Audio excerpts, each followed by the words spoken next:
Welcome to FearBound Stories. Please subscribe to the channel and tell us where you're watching from and what time it is where you are. Now let's begin.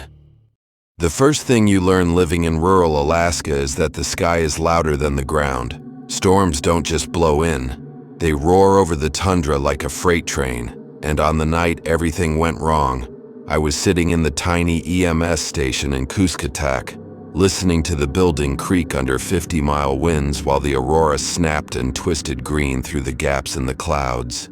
I was halfway through a stale cup of coffee when the radio cracked with a burst of static so sharp it made the lights flicker. And then Chief Dana's voice came through, thin and warped, saying my name over and over like the record was skipping. Evan, pick up. We got a call from mile 42 cabin. Hunter down, possible exposure. Family phone line is trash. You're the only medic on tonight. And before I could answer, the transmission dragged into this long, rising whistle that sounded nothing like her. More like wind blowing across the mouth of a bottle, until the speaker popped and the room went quiet again. Mile 42 wasn't really a place. It was just what locals called a cluster of old trapper cabins off the road that runs parallel to the frozen river, a good 40 minutes from town on a clear night. And nobody with sense tried to get out there in a blizzard, but the land doesn't care what makes sense and neither do emergencies. So I grabbed the trauma bag, the orange hypothermia kit, and the satellite radio, then headed for the snowcat while the dispatcher tried to get Dana back on Channel 1. The wind hit me hard enough to make my eyes water even through my balaclava, fine ice crystals stinging every bit of skin they could find.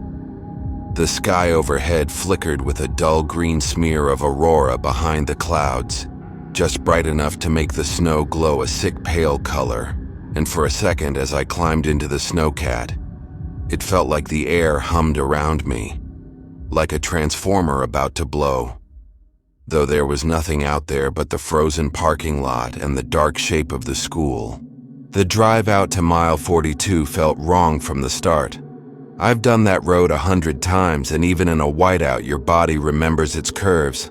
But the headlights were chewing up the snow in strange ways, throwing long, crooked shadows from the spruce trees that seemed to bend toward the road, and my GPS kept losing its signal, blinking from my position to a random spot miles out on the frozen river, then back again, as if something heavy was passing between me and the satellites. The radio stayed dead for the first 20 minutes, just a low hiss of static, until out of nowhere it snapped alive with that same high whistling tone, rising and falling like someone trying to imitate a siren with their mouth.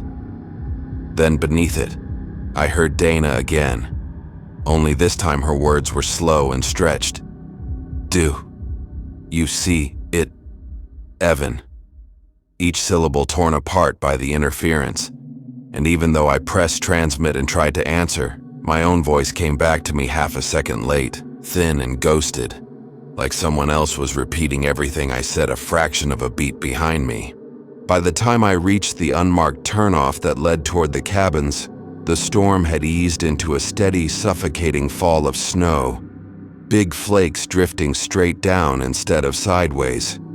And the aurora had pushed through the clouds in a solid band of greenish white that hung low over the treetops, bright enough that I cut my headlights and let the sky light the path.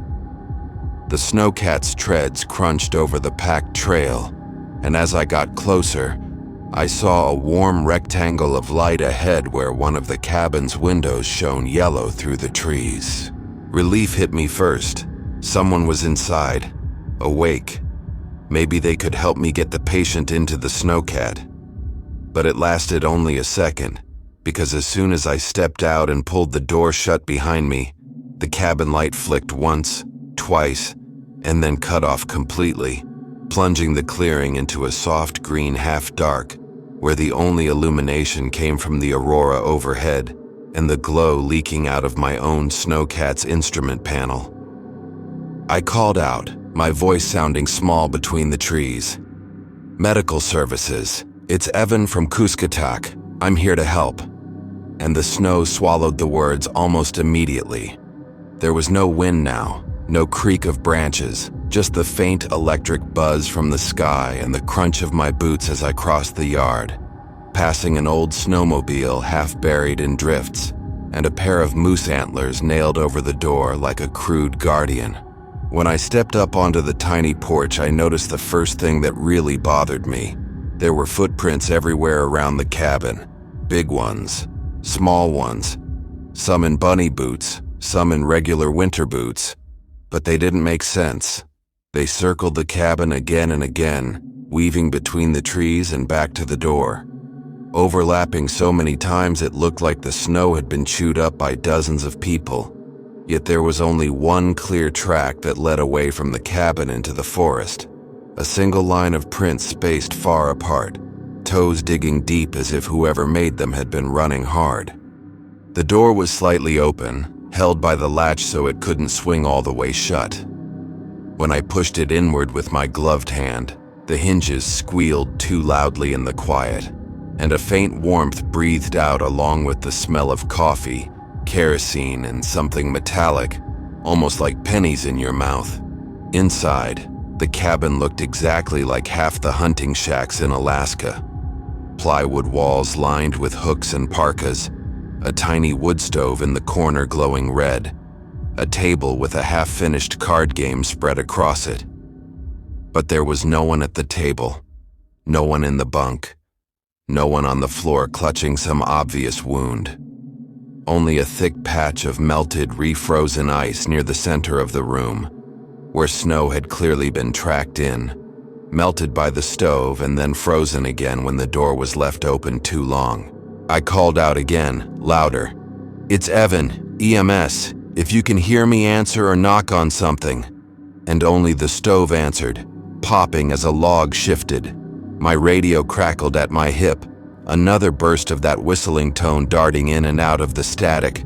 But when I lifted it, the display showed no incoming call, no ID, just the empty channel number and a signal bar that jumped between full and zero like a heartbeat trying to flatline. There was a photo tacked to the wall by the stove, the kind people print out at home until the colors go a little wrong. A bearded man in his 50s, arms around a teenage girl, and a woman in a bright red parka, all three standing in front of the very same cabin in summer, with green trees and bare dirt instead of snow. And someone had written "First Season" at mile 42 in blue marker at the bottom, the ink blurred as though a wet thumb had smeared it.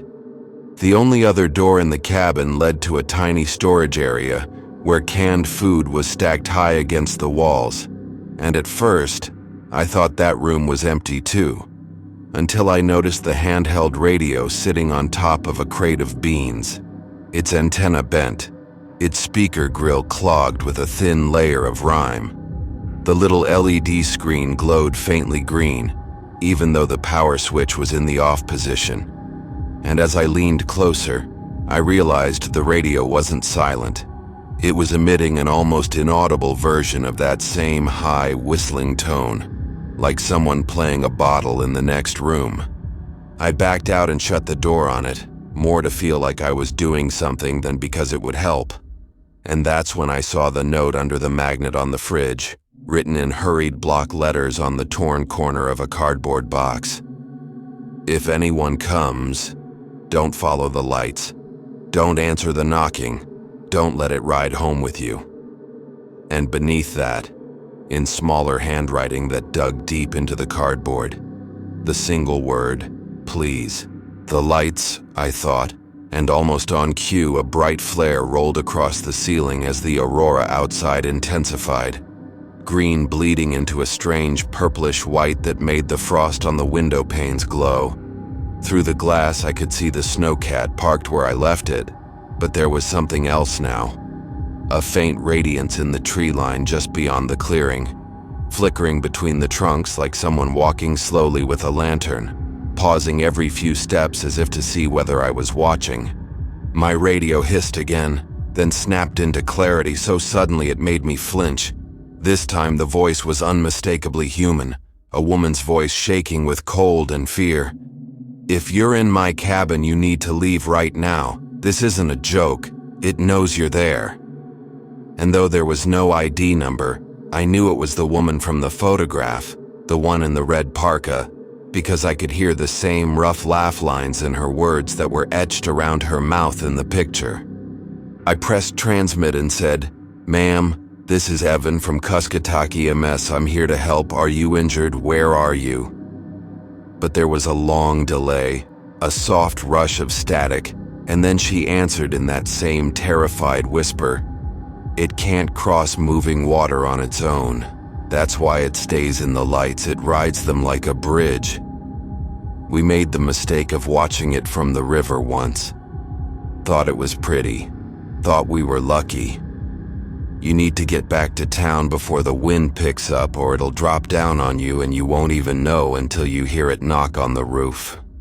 I wanted to ask 100 questions, but another sound cut through the cabin. A dull, deliberate thump from directly above me, as though someone had just dropped a heavy bag of sand onto the roof. Dust sifted down from the seam where the boards met, and the stove flickered as if a gust had hit it, though the air in the room remained absolutely still. The woman on the radio started sobbing then. Small, desperate sounds pushed through gritted teeth. "It heard me. I shouldn't have talked. It's going to look for me again. Don't let it see your face when you go outside. Don't look straight up. That's how it remembers you. That's how it knows who to follow." And then the transmission dissolved into screeching static that rose in pitch until my whole head rang with it, forcing me to rip the radio from my ear and thumb the volume down.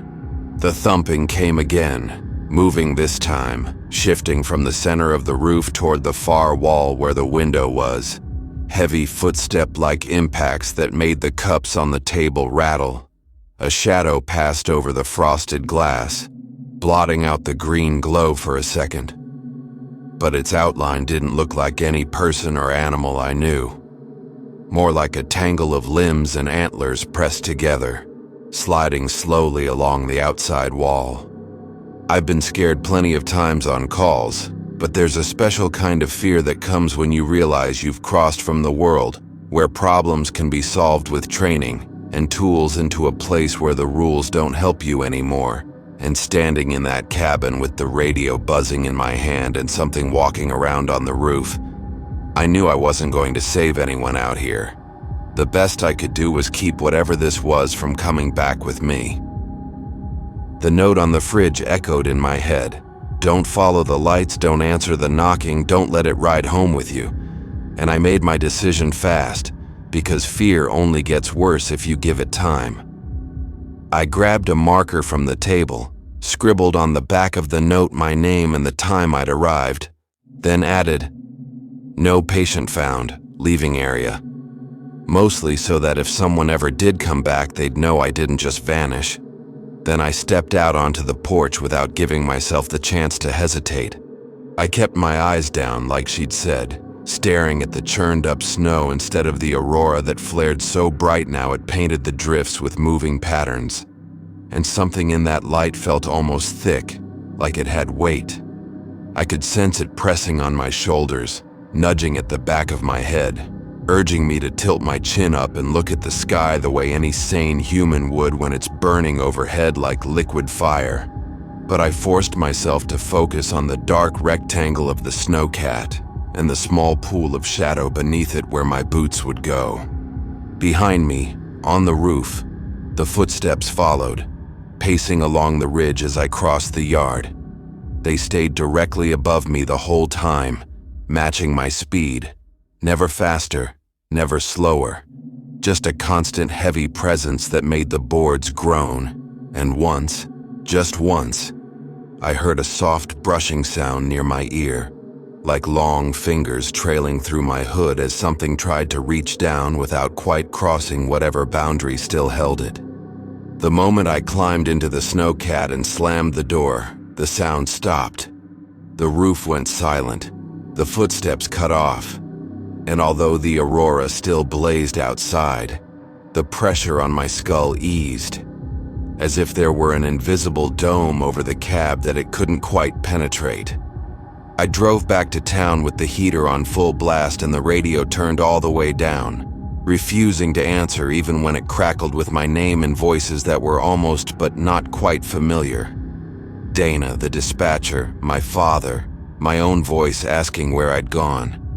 And I didn't look in the rear-view mirror even once because every time I glanced toward it, the glass seemed too dark, too deep, as if it were reflecting a sky that wasn't really there. The official report says I responded to a false alarm that night. No patient found, likely an accidental call or a broken line. The phone company checked the number and said the cabin's landline had been disconnected 2 weeks earlier, and nobody has seen the family from the photograph in town since the start of the season, though their names still sit on the mail shelf at the post office. I told myself for months that I'd been tired, stressed, maybe even half dreaming out there in the storm, until the first thaw came and the river started to move again, cracking its winter shell and rolling chunks of ice down toward the sea. And one night, as the breakup roared outside my window and the northern lights spread in a curtain over the moving water, I heard a slow, polite knocking on the roof above my bed, 3 measured blows that sent dust trickling down onto my pillow. When I reached for the radio on my nightstand, its LED screen was already glowing faint green, though I hadn't turned it on, and from the speaker, I heard that same high whistling tone rise and fall like distant laughter riding the bridge of light in from mile 42. Before we move on to the next story, give us your verdict on this one. And don't forget to like and subscribe. The call came in just after midnight during the deepest part of winter, the stretch locals call the dead dark, when the sun doesn't rise at all and time starts to lose its meaning. I was working the late shift at a remote fuel depot outside Nome, a lonely gas station sitting where the road thins out and becomes nothing but ice, tundra, and wind, and the kind of place that only sees hunters, truckers, and people who don't have many other options. The station lights buzzed constantly, fluorescent tubes humming above the pumps while frost crawled along the glass of the office windows, and outside the darkness pressed so close it felt like the world ended just beyond the reach of the light. That night the temperature had dropped below -40, the kind of cold where even breathing hurts and engines whine like wounded animals before giving up completely.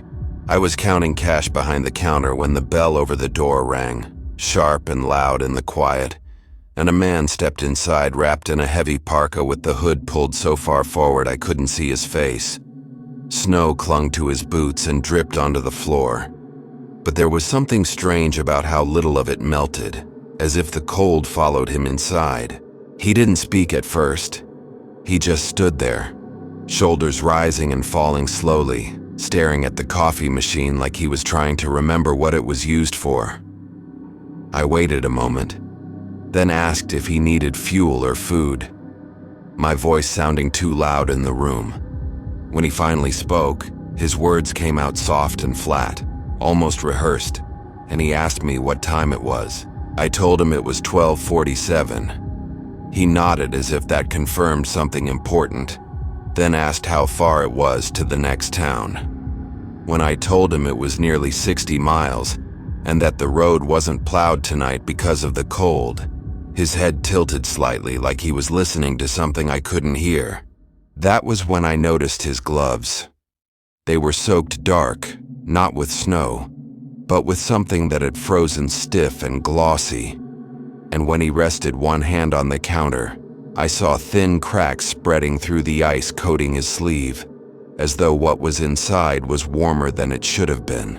Before I could ask anything else, the station lights flickered once, twice, and the man suddenly looked up, snapping his head toward the windows with a sharp movement that felt wrong, too fast for someone bundled in heavy gear. Outside, near Pump 3, a second shape stood just beyond the edge of the light, tall and thin, unmoving despite the wind that bent the trees along the road. The man's breathing grew louder. He leaned closer to the counter and said I shouldn't acknowledge the other one, that it only knows you're there if you let the lights touch it. His voice trembled now, urgency bleeding through the calm, and he asked if I had somewhere warm he could hide for a few minutes. Before I could answer, the bell rang again even though the door never opened.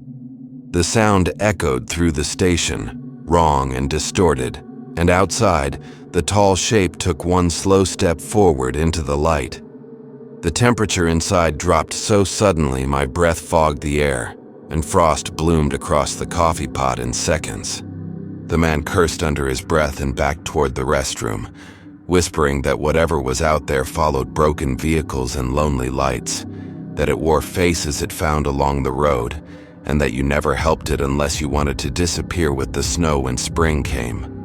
A heavy knock landed on the glass, once, deliberate and controlled, right at eye level. I froze behind the counter as a second knock followed, slower this time, and then a third, each one sending vibrations through the floor. The man shook his head violently, pressing a hand over his mouth to keep from speaking, while outside the silhouette leaned closer to the window, its outline blurring and shifting like smoke trapped in human shape. The lights flickered again, and this time the pump shut off entirely, plunging half the forecourt into darkness. The shape outside grew clearer in the remaining light, and I could swear its face looked almost normal, almost familiar, like someone I might have waved at earlier that evening without thinking twice. The knocking moved to the door. 3 slow taps. Then a pause. Then a voice called my name, using my exact tone, asking me to open up because it was freezing out there and something had followed it through the trees. The man bolted for the restroom, slamming the door behind him, and I did the only thing that felt right in that moment. I killed the main breaker, plunging the station into complete darkness, and dropped to the floor behind the counter as silence swallowed everything. For several minutes nothing happened. No knocking, no voice, just the faint wind outside and my own heartbeat pounding in my ears. When I finally dared to turn the lights back on, the forecourt was empty. No footprints, no figure, no man in the restroom either. Only wet boot prints that stopped in the middle of the floor like he'd stepped out of the world entirely. I quit that job a week later and moved inland, far from any highways or stations that stayed open all night. But sometimes, when winter stretches long and the darkness presses close, my phone will light up at 12:47 exactly, displaying my own name as the caller. And when I answer, all I hear is breathing and the faint hum of fluorescent lights buzzing in the cold. Before we move on to the next story, give us your verdict on this one. And don't forget to like and subscribe.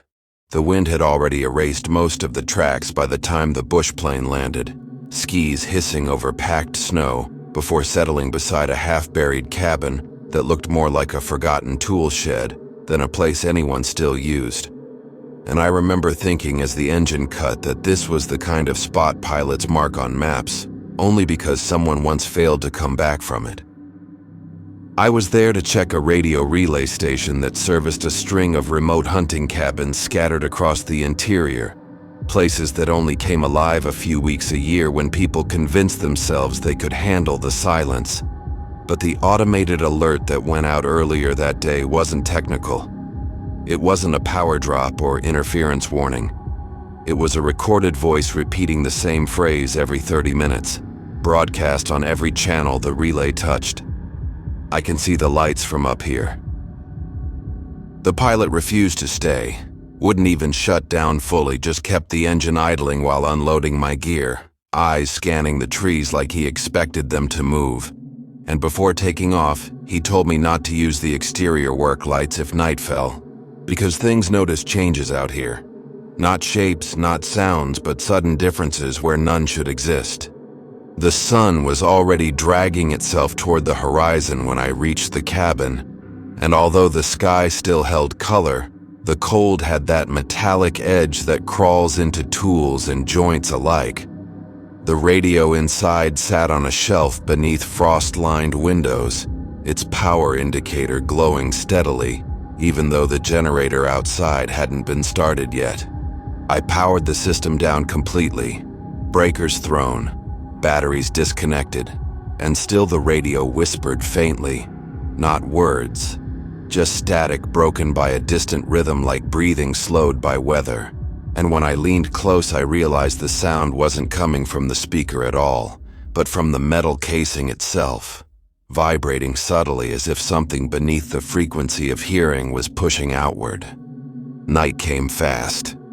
Not gradually, not gently, but like someone flipping a switch, plunging the cabin into a moonless blackness where the world beyond the walls simply stopped existing. And instinctively I reached for the exterior floodlight mounted above the door, thumb hovering over the switch before I remembered the pilot's warning. I didn't turn it on. Instead, I lit a single lantern and set it near the window, its warm glow barely touching the tree line outside. And almost immediately I saw movement, distant at first, shadows sliding between trunks where no wind blew, drifting closer without urgency, like they knew time wasn't limited. The radio snapped alive. Clear this time. A man's voice came through, calm, conversational, saying my name with the sound of someone smiling while they spoke, and then adding, "You see us now, right?" As if the answer were obvious and unavoidable. I grabbed the handheld and demanded identification, code words, anything. But the response came delayed and warped, my own voice echoing back at me before the man spoke again, explaining patiently that the relay didn't just pass signals, it mattered where you stood when you listened, because lights functioned differently up here during the long night and sometimes acted like invitations rather than warnings. Outside, the lantern flickered. Beyond the glass, the tree line had changed. The trees stood closer now, branches angled inward, and between them I could see pale shapes reflecting faintly, not eyes exactly, but flat surfaces that caught light the way ice does when it hasn't broken yet. Something touched the cabin wall. Not a strike, not a knock, just pressure, steady and deliberate, like a hand testing how solid the structure really was. And when it moved along the wall toward the lantern-lit window, frost bloomed across the glass in branching patterns that distorted whatever pressed behind it. The radio voice softened, almost kind, explaining that the lights didn't belong to me anymore, that once they found you useful, it was polite to share, and that if I stepped outside, they would guide me somewhere warmer where the dark couldn't reach. The lantern guttered again. This time I snuffed it out completely. The darkness inside the cabin became absolute, but so did the silence, sudden and total. And for several heartbeats nothing happened, until I realized the pressure on the walls had stopped, and the forest soundlessly withdrew.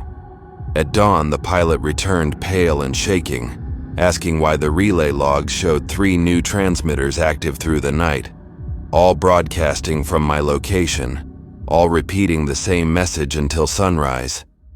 I can see the lights from up here. We left without checking the cabin again.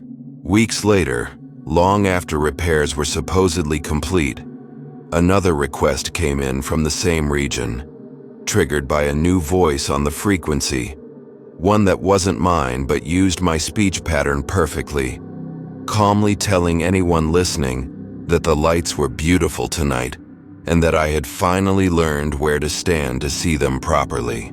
I don't work remote sites anymore, but when winter settles in and the power flickers, I still avoid looking out the window at night, because sometimes the dark beyond the glass feels crowded, and I know better now than to let whatever is waiting see me notice the glow.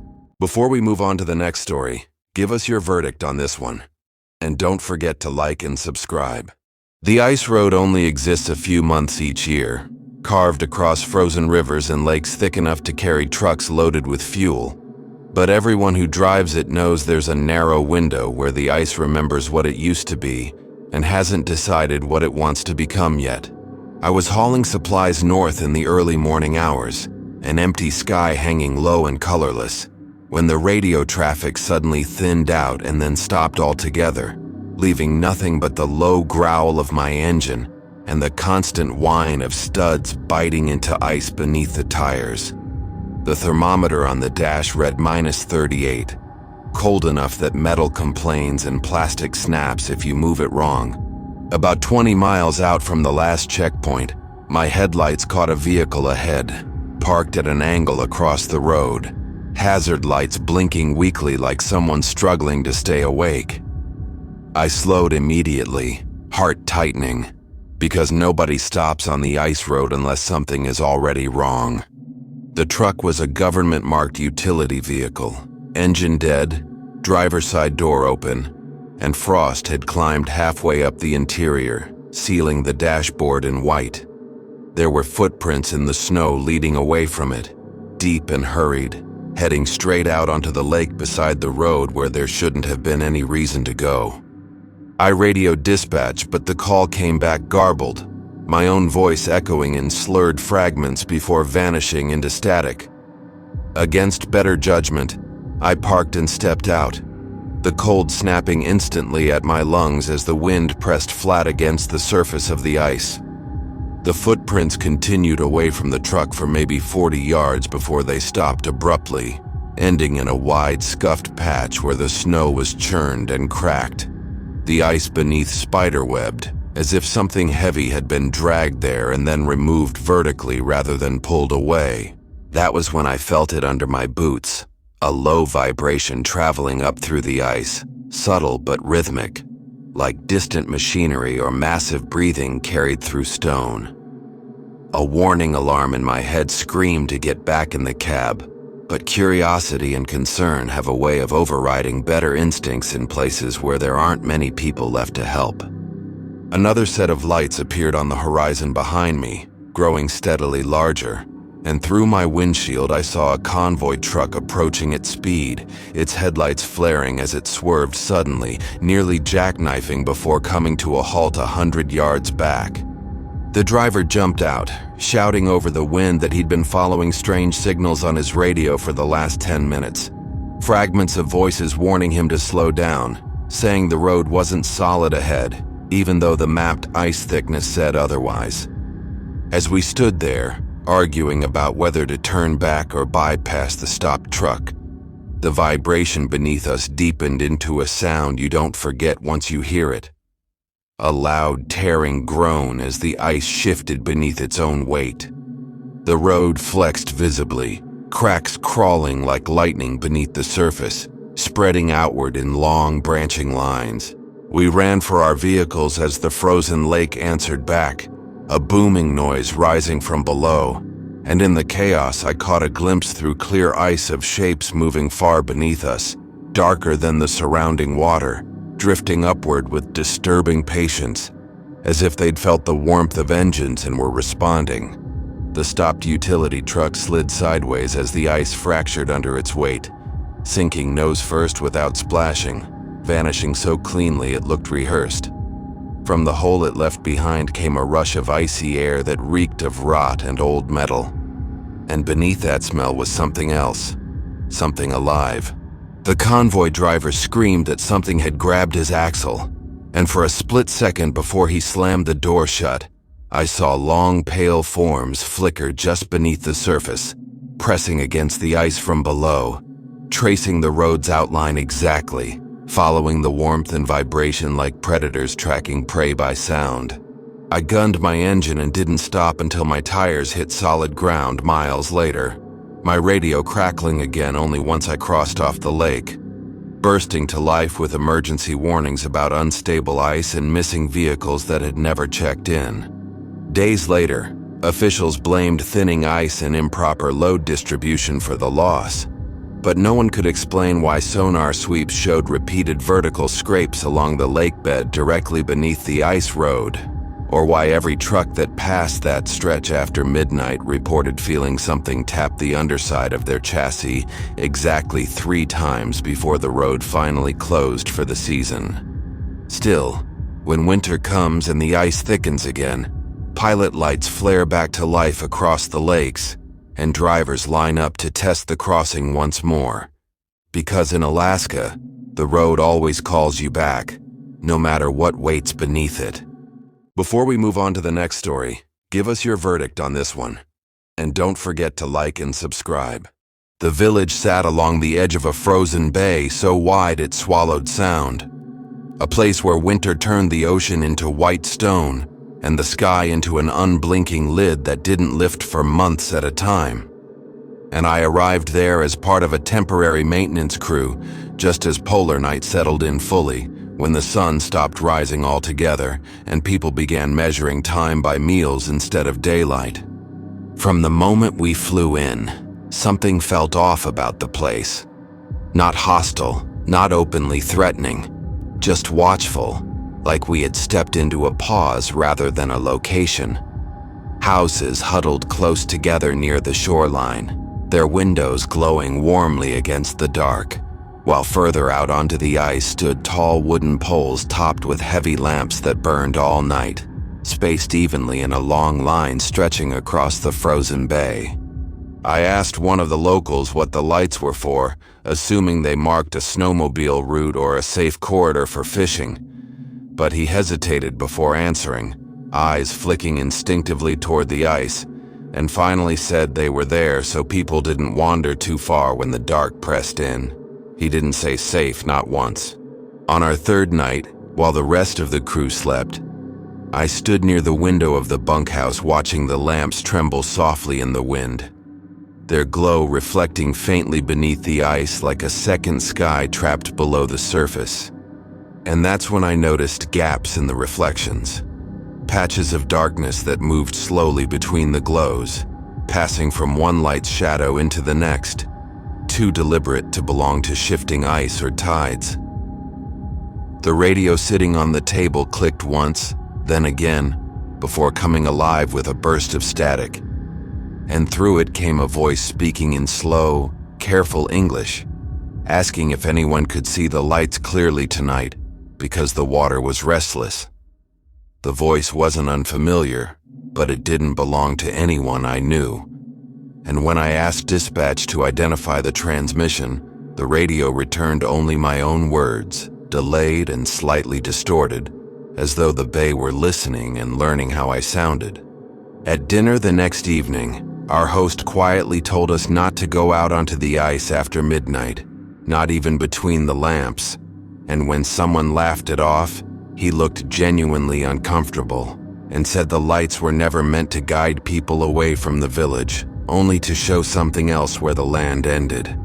That night, a storm rolled in low and heavy, snow drifting sideways across the ice, and somewhere after midnight the power flickered, dimming the bunkhouse lights for just a second. When they steadied again, one of the bay lamps had gone dark. Almost immediately another followed. They didn't fail randomly, each extinguished in sequence, moving farther from shore, the darkness advancing inward one pool of shadow at a time, and beneath the wind, I heard a deep, resonant sound, something between shifting ice and breath moving through enormous lungs. The radio exploded with overlapping transmissions, fragments of voices layered on top of each other, some pleading, some calm, some speaking names I recognized from the village, all repeating the same phrase in different tones. The line is breaking. Against every instruction, I grabbed my coat and stepped outside with two other crew members, the cold biting instantly through fabric as the dark towered above us.